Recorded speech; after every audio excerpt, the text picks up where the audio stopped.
Qotil 4-bob Zulmatning g'alabasi.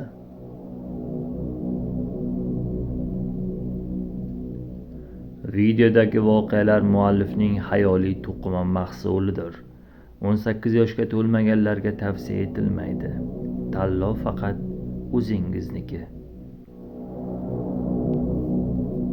Muallif Shohrux.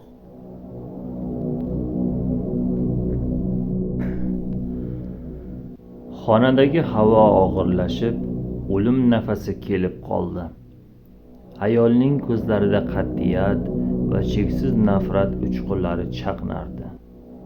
U bir paytlar o'zining himoyachisi deb bilgan akasining qarshisiga keldi.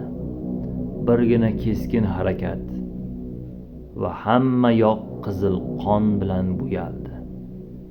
Akasining jonsiz tanasi polga og'ir quladi.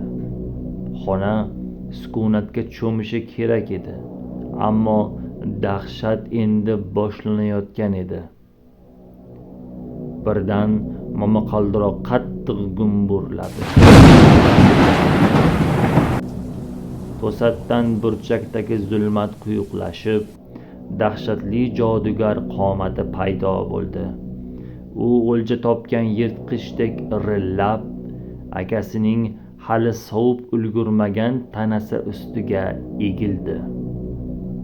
Uning og'zidan chiqqan yashil zaharli tuman jonsiz tanani qopladi. Jodugar yigitning so'nggi jonini, butun hayotiy quvvatini ochko'zlik bilan so'rib ola boshladi. Dahshatli manzara tugagach, kutilmagan voqea yuz berdi.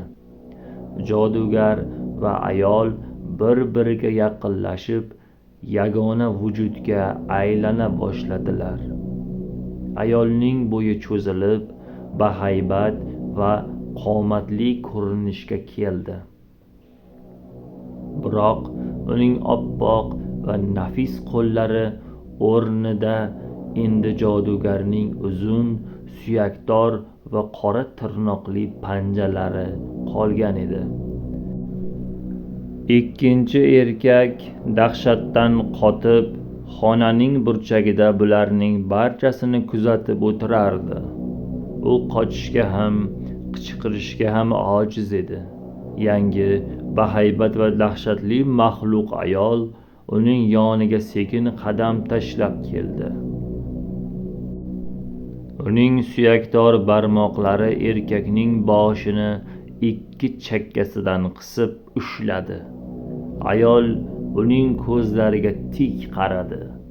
Bu qarashda na mehr, na insoniylik bor edi.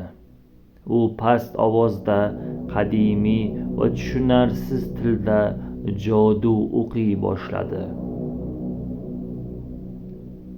Erkakning butun vujudi titrab, ko'zlari yuqoriga qarab keta boshladi. Bir necha soniyadan so'ng uning qorachiqlari butkul g'oyib bo'ldi. O'rnida faqat oq rang qoldi. Erkak o'zi irodasidan mahrum bo'lgan, endi u faqat o'z egasiga xizmat qiladigan tirik qulga aylandi. U tizzalari bilan cho'kib, ayolning poyiga ta'zim qildi. Ayol endi ochilib ketgan ulkan deraza tomon mag'rur yurib bordi.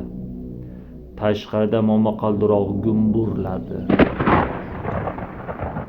Chaqmoqlar osmonni tilib o'rardi.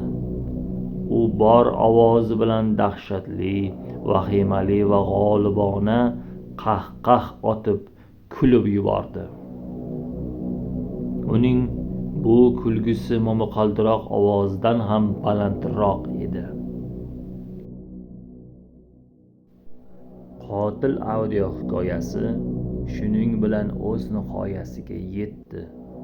E'tiboringiz uchun rahmat. Hikoyani Shohrux o'qidi.